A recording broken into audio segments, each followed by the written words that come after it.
Seja muito bem-vindo a esta sala de aula. Nós estamos aqui para bater aquele papo sobre escola bíblica dominical. Eu sou o Aguinaldo, nós estamos aqui da cidade de Itaguaí, no Rio de Janeiro. Olha, dando início a esse novo trimestre, uma lição comentada pelo bispo Abner de Cássio Ferreira, com a temática Jesus Cristo, Filho de Deus, a verdade que transforma.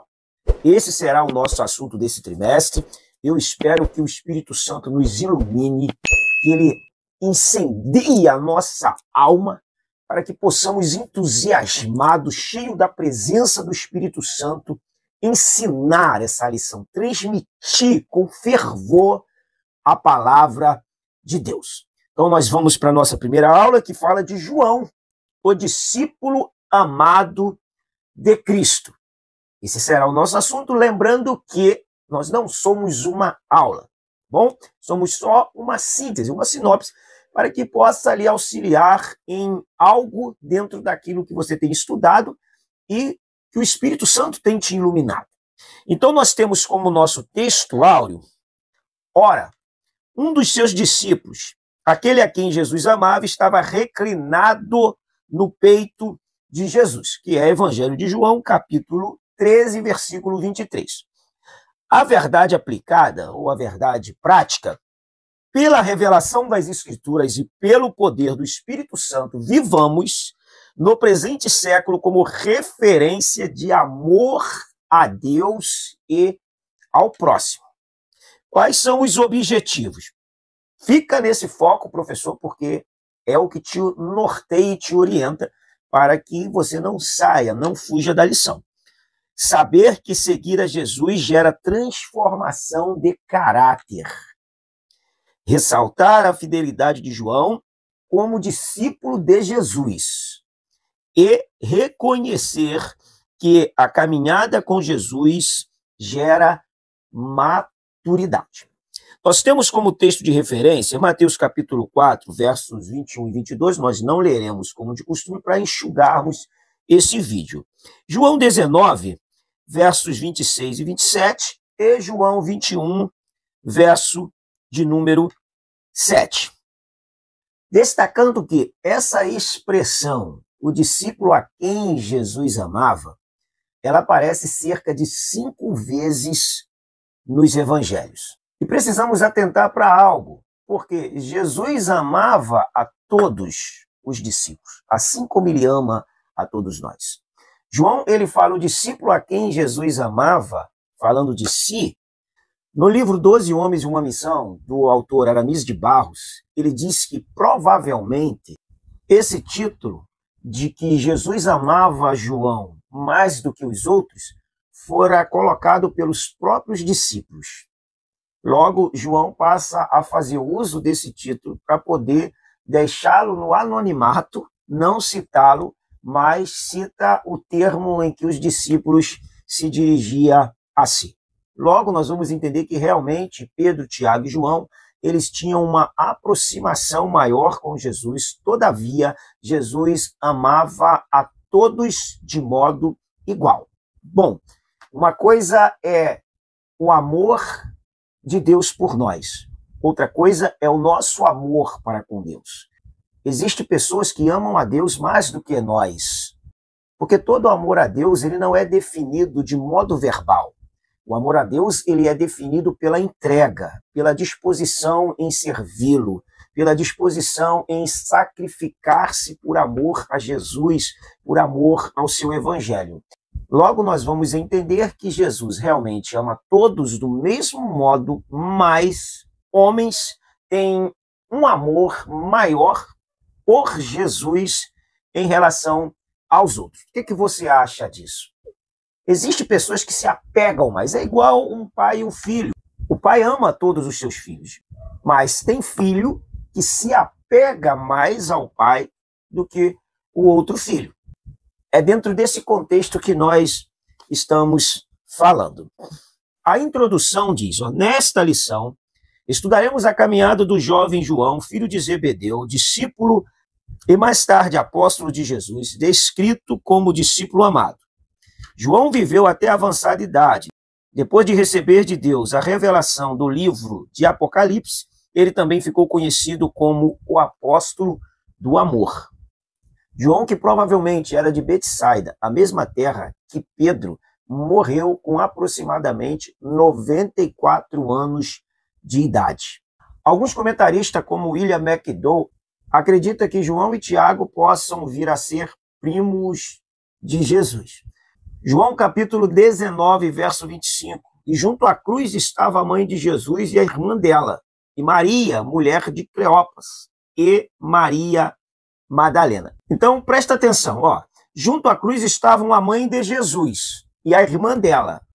Só que lendo Mateus, versos 55 e 56 do capítulo 27, diz que a mãe de Tiago e João, a mulher de Zebedeu, que é a Salomé, estava lá. Aqui não fala dela, fala da irmã de Maria, mãe de Jesus. Possa ser que a Salomé, a mulher de Zebedeu, seja irmã de Maria, mãe de Jesus. Logo, então, Tiago e João são primos legítimos de primeiro grau de Jesus. Só para nós fazermos uma análise dentro desse contexto da vida deste apóstolo, que foi um dos grandes na história do cristianismo. O tópico 1, de João, filho de Zebedeu e irmão de Tiago, foi um dos 12. João e Tiago eram pescadores e estavam reparando suas redes de pesca quando foram chamados por Jesus. Lendo Mateus capítulo 4, verso 19, olha só como se dá a chamada desse apóstolo, que até então era discípulo de João o Batista. Lendo o verso 18 do 4, diz: caminhando junto ao mar da Galileia, viu dois irmãos, Simão, chamado Pedro, e André, que lançavam as redes ao mar porque eram pescadores. E disse-lhes: vinde após mim, e eu vos farei pescadores de homens. Então eles, deixando imediatamente as redes, o seguiram. Passando adiante, viu outros dois irmãos, Tiago, filho de Zebedeu, e João, seu irmão, que estavam no barco em companhia de seu pai, consertando as redes, e chamou-os. Então eles, no mesmo instante, deixando o barco e seu pai, o seguiram. Então nós temos aqui a chamada de Pedro e André, Tiago e João, para que fossem após Jesus. Então vamos destacar as duas chamadas do Evangelho. Uma chamada é o vinde a mim. Outra chamada, o vinde após mim. O vinde a mim fala de um chamado à salvação, ao arrependimento. O vinde após mim fala de um chamado ao trabalho. Ele os chama para que eles possam vir após ele e ele os faria pescadores de homens. Ou seja, eles receberiam um treinamento para esse novo exercício, para essa nova função que Jesus está delegando a eles. O tópico 1, o subtópico 1, dois jovens impetuosos. João esteve presente em eventos marcantes da vida terrena de Jesus e em alguns momentos ele chegou a revelar um caráter impetuoso, como quando a estadia de Jesus numa aldeia de Samaria foi recusada. João e Tiago logo disseram ao mestre: Senhor, queres que digamos que desça fogo do céu e os consuma, como Elias também o fez? Dentro dos conceitos do pai da medicina moderna, Hipócrates, do século IV a.C., João ele era o tipo de temperamento colérico, talvez um colérico sanguíneo. Acredita-se que o homem tem um temperamento dominante, poderia ser 70% colérico, e um segundo temperamento num percentual menor, talvez um sanguíneo 30%. Mas também acredita-se que, dependendo da personalidade do homem, ele poderia ter 50% de um temperamento dominante, 30% de um segundo temperamento e 20% de um terceiro temperamento. Mas João, por exemplo, parecia ter aí cerca de os seus 70% dominante do temperamento colérico e provavelmente uns 30% aí do sanguíneo. Só que João encontrou Jesus, ainda estava numa fase de amadurecimento, porque depois que uma pessoa que tem um temperamento colérico sanguíneo encontra Jesus, ele vai passar por uma moldagem, e essa moldagem vai fazer com que ele seja dominado pelo Espírito Santo.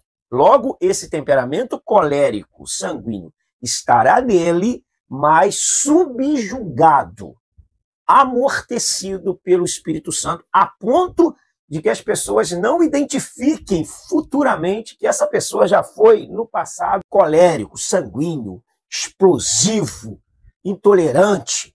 João é um reflexo de que a maturidade com Jesus é capaz de transformar um homem que quer atitudes grossas com relação àquele que se opõe a ele, isso é bem típico do colérico, sendo transformado pelo Evangelho e passa a ser o maior pregador do amor após Jesus. Lendo as cartas que ele escreve na sua primeira, segunda e terceira epístola, nós vamos perceber como ali tem um homem que fala de amor com propriedade. E o que lhe dá tanta propriedade para falar do amor? A vida, a vivência, a prática, o exercício desse amor. A história diz que João, já carregado pelos seus obreiros, avançado em dias, entrava no salão de reunião em Éfeso com a seguinte frase: filhinhos, amai-vos uns aos outros. Filhinhos, amai-vos uns aos outros. Ele aprendeu isso com Jesus. Nós precisamos aprender muito com Jesus. O tópico 1, subtópico 2, diz filhos do trovão. Justamente esse termo usado para Tiago e João era relativo ao seu temperamento. Impaciente, provavelmente agressivo com as suas palavras, pescadores, mas quando encontraram a Jesus, esse choque de realidade de alguém que sabia tratar pessoas, colocou esses homens em tratamento de choque da realidade, com a natureza deles caída e a nova natureza em Cristo Jesus. Então Jesus pega Pedro, Tiago, João, homens que tinham um temperamento bem intolerante, e os transformam em mártires do Evangelho, com exceção de João, que morre de idade avançada em Éfeso, mas, todavia, ele passou por momentos extremamente adversos em prol do nome de Jesus. 3. O perigo de se achar superior. João era um homem intenso em sua fé.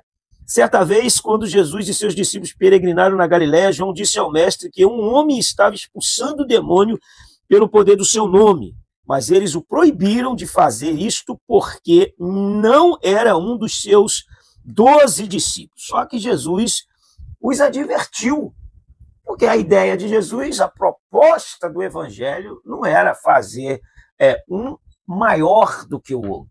Por isso que, paradoxalmente, Jesus disse que o maior no reino é quem serve mais, e não quem é servido.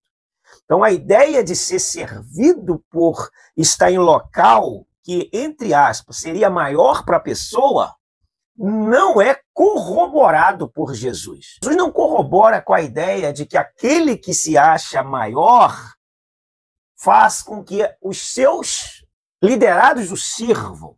Jesus ensina a ideia de que o maior no reino dele é aquele que mais serve. Que paradoxo Jesus coloca no mundo dos homens para o reino de Deus.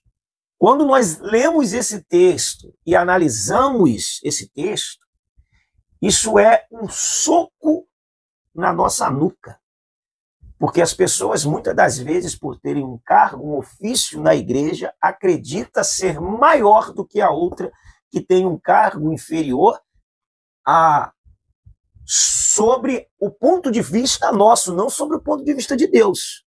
Porque na ótica de Deus, não tem uma pessoa com cargo inferior. Tem uma pessoa delegada ali dentro da sua própria capacidade. Eu preciso entender isso, e quando nós não entendemos isso, nós criamos muitas guerras no reino de Deus. Ah, porque eu sou maior do que você, porque eu sou pastor, você é evangelista, eu sou evangelista, você é presbítero, eu sou presbítero, você é diácono, eu sou missionária, você é diaconisa, eu sou missionário, você... Essas ideias não cabem, mas elas estão inseridas dentro do nosso contexto.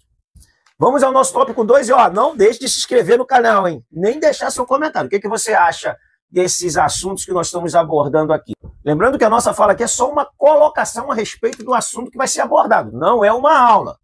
Se alguma coisa for útil desse discurso para a sua aula, aproveite, anote e faça uso para que você possa agregar valores e conhecimento aos seus alunos. O discípulo amado, o amor de Jesus contagiou João de tal maneira que ele passou do filho do trovão ao apóstolo do amor. Esse aqui realmente teve um encontro com Jesus, porque defender a ideia de que eu sou assim, não, eu sou assim, sempre fui assim. Dentro da igreja, essa pessoa não encontrou Jesus. Não, só Jesus me muda. Não, se você não quiser mudar, nem Jesus te muda. Porque tem que partir da ideia de que você quer mudar e de que a palavra de Deus encontrou um coração aberto, um terreno fértil, e ela produziu frutos que são frutos dignos de uma pessoa verdadeiramente arrependida. Logo o discípulo passa de filho do trovão, de uma pessoa irada, iracunda, para o apóstolo do amor. Que trabalhar que Jesus fez na vida dele e dos seus. Faz na nossa também, se nós deixarmos. O tópico 2, subtópico 1, de João e o mestre. João solidifica sua amizade com Jesus, destacando-se por sua proximidade com o mestre. E bem como Pedro e Tiago, podemos ver isso em 3 momentos específicos, quando apenas Pedro, Tiago e João estavam com Jesus. E aí segue as referências aí, casa de Jairo, Monte da Transfiguração, Getsemane. Eu disse no início que Jesus ama todos, mas nem todos amam Jesus do mesmo jeito. Existem pessoas que amam Jesus mais do que eu. Seria uma ignorância da minha parte não admitir isso. Porque quem mais ama, mais entrega. Porque o amor a Jesus não é medido pela minha verbalização. É medido pela minha ação. Pela minha disposição de estar com Jesus. Pela minha disposição de andar com Jesus. Assim como dentre os 12, os 3 entravam em situações mais difíceis, mais apertadas com Jesus, do mesmo jeito hoje. Existem pessoas que estudam mais, existem pessoas que oram mais, existem pessoas que se debruçam mais a estudar a palavra, existem pessoas que se entregam mais, que produzem mais. E eu não estou falando de ativismo, eu estou falando de práticas de verdade do evangelho. Existe também o ativista que ele não gosta nem de Jesus, nem dele, mas ele está sempre em atividade extrema, passando problema em casa, mas não abre mão do ativismo porque faz com que isso agrada o pastor, agrada a direção, agrade alguém. Então ele é um ativista do evangelho. É intolerante, é impaciente, arruma contenda em casa para poder estar na igreja. Isso não é o amor de Jesus. Então, o amor de Jesus, primeiro eu trato pessoas e depois as coisas. Precisamos aprender com Jesus, mais uma vez, vai ser a máxima dessa aula. O tópico 2, João foi impactado pelo amor do mestre. Olha, se você anda com uma pessoa com atitudes nobres, uma pessoa que sabe contar até 10, que sabe ser paciente com as pessoas quando as pessoas fazem de tudo para tirar a sua paciência. Se você anda com uma pessoa assim, por mais que você fale assim é comigo, mas pessoas assim, elas nos dão uma lição de cristão. Elas nos dão uma lição de reação. Porque, na verdade, nós nunca estamos preparados para reagir. A própria psicologia fala isso. Nós estamos preparados para agir, mas nunca para reagir. Por isso que muitas das vezes nós atropelamos quando temos que reagir a algo. E quando você encontra uma pessoa que ela controla o seu mundo interior e o seu poder de reação, quando você e eu, nós pensaríamos assim, é comigo, e aí você observa aquela pessoa tendo uma reação totalmente contrária, diferente ao que todo mundo teria. Essa pessoa nos ensina demais, nos ensina sem falar nada. Você olha, observa e pensa assim, eu preciso ser assim. Que domínio, que controle emocional, que abertura ao Espírito Santo e à palavra essa pessoa tem. Foi o que Jesus fez com João. Porque Jesus, quando tinha que dar uma palavra dura, ele dava. Mas quando não tinha, ele se calava.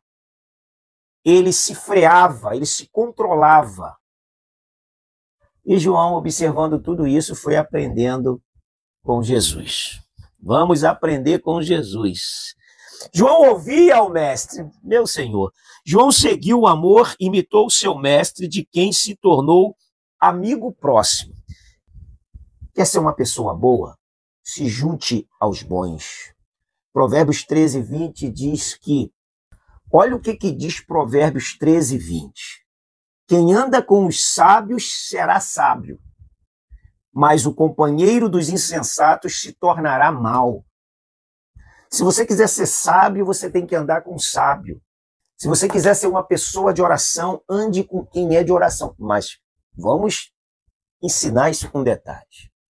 Pessoas de oração não quer dizer que são pessoas que frequentam oração. Pessoas de oração são pessoas que a sua vida... Pessoas de oração são pessoas que você convivendo com ela, você percebe que ela tem algo de Deus para te passar. Se você quiser ser uma pessoa de oração, ande com quem ama orar. E observe a oração dessa pessoa, e então você vai entender se essa pessoa ela é de oração, porque a oração te derrete. Então, qualquer oração que você vê que a pessoa está amaldiçoando o outro, está orando de modo vingativo, pisa no freio, porque essa pessoa não é de oração e muito menos conhece o Jesus a quem ela está orando. Você quer amar a palavra? Ande com quem é apaixonado pela palavra. Você quer amar cada vez mais a Deus? Ande com quem ama o Senhor. João, ele ouvia Jesus. E ele ouvindo Jesus, as palavras de Jesus inundaram a sua alma. Forjaram um João completamente diferente. Há um adágio popular que diz, diga-me com quem tu andas, que eu direi quem tu és. Vamos para o tópico 3, que diz João, o apóstolo do amor. Além dos versículos que registram o discípulo a quem Jesus amava, temos no Evangelho de João o texto que podemos identificar como o texto áureo da Bíblia. Ou 1:2. João 3,16. Nas duas primeiras epístolas atribuídas a João, é frequente a menção ao amor de Deus e de uns para com os outros. Neste tópico, veremos que o apóstolo expressou o amor em seus escritos e no cuidado com Maria. João teve ainda o privilégio de cuidar da mãe do Senhor Jesus, de ficar com a responsabilidade da mãe de Jesus. Que privilégio! João cuidou de Maria. João, que antes presenciou o milagre de Jesus, agora estava ao pé da cruz imóvel juntamente com Maria. Ali Jesus viu o sofrimento de sua mãe e do discípulo a quem amava perto dela. Jesus então diz a Maria, mulher, eis aí o teu filho. E diz ao discípulo amado, eis aí tua mãe. A partir daquele momento, João recebeu Maria em sua casa e passou a cuidar da mãe do Salvador. Você pode ver que algumas pessoas receberam algo de Jesus por manifestar condições de fazer aquilo ali. A responsabilidade desse João, que aos pés da cruz estava lá, e o que é diferencial para mim, para você, é estarmos aos pés da cruz. Aos pés da cruz quer dizer que nós estamos aos pés de Jesus. E estar aos pés da cruz como João, isso é um fator diferencial para nós. O que você acha disso? Deixa o seu comentário aí, concorda, discorda, acrescenta. Qual o lugar que o cristão deve estar? O 3:2, João escreve sobre o amor. Não há dúvidas de que Jesus ensinou lições valiosas sobre o amor aos seus discípulos. Aprendei de mim, que é Mateus 11:29. No entanto, João se destacou grandemente no aprendizado desse amor maravilhoso e demonstrou isso enaltecendo a virtude do amor em seus escritos. João ficou conhecido como discípulo do amor, que é essencial aos seguidores de Cristo. João aprendeu junto à fonte. Ele experimentou o amor de Jesus e amou Jesus e seus ensinamentos. Então não é só amar Jesus e detestar o que Jesus fala. Se você ama Jesus, você tem que amar o ensinamento de Jesus. O falar que ama Jesus e detestar os ensinamentos de Jesus traz consigo a ideia de que eu não amo Jesus, porque eu não tenho prazer em ouvi-lo, ou seja, em pegar a palavra de Jesus e lê-la com afinco e com fidelidade. Leia a epístola de João, será um soco na nossa nuca. Por exemplo, capítulo 1, verso 5. Ora, a mensagem que da parte dele temos ouvido e vos anunciamos é esta, que Deus é luz e não há nele treva nenhuma. E se dissermos que mantemos comunhão com ele e andamos nas trevas, mentimos e não praticamos a verdade. Se, porém, andarmos na luz como ele na luz está, temos comunhão uns com os outros. E o sangue de Jesus, seu Filho, nos purifica de todo pecado. Se dissermos que não temos pecado nenhum, a nós mesmos nos enganamos e a verdade não está em nós. Se confessarmos nossos pecados, ele é fiel e justo para nos perdoar os pecados e nos purificar de toda a injustiça. Olha o verso 7. Se, porém, andarmos na luz, temos comunhão. Se não houver comunhão, logo não estamos na luz e logo não passamos pela purificação do sangue. Porque a evidência da purificação do sangue é quando nós conseguimos manter a comunhão mesmo com as indiferenças. As indiferenças, elas ficam no campo da ideia e não no campo relacional. Eu posso não concordar com a sua ideia, mas isso não pode me tornar seu inimigo. Eu preciso te amar e você precisa me amar. Isso se chama maturidade, crescimento. E crescimento cristão.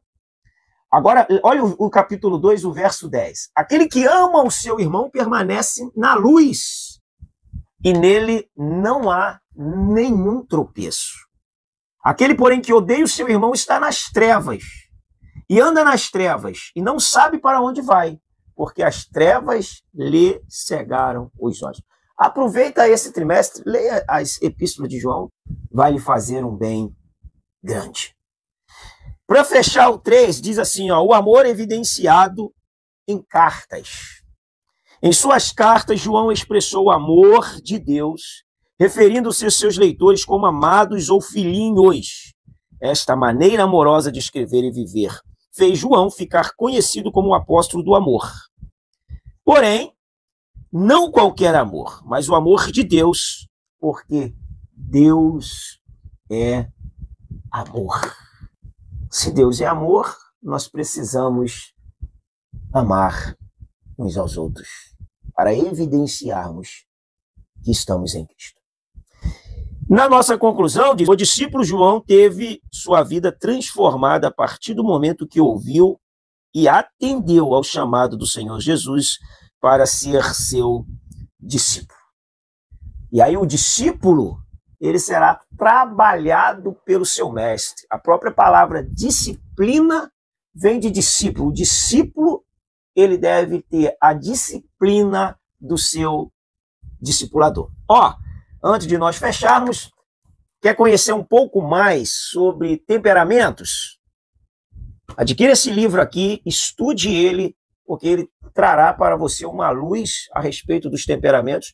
Inclusive, pode estar te auxiliando tanto para você conhecer o seu próprio temperamento e para que você consiga também lidar com as pessoas, identificando pelas atitudes delas quais são os seus temperamentos. Muito útil aí para você que lidera, que é professor que trabalha com o público de modo geral. Nós vamos ficando por aqui com a nossa aula. Deus abençoe a sua vida. Até a nossa lição, o Evangelho do Filho de Deus, a revelação da luz do mundo. Um grande abraço, boa aula. Deus abençoe a sua vida.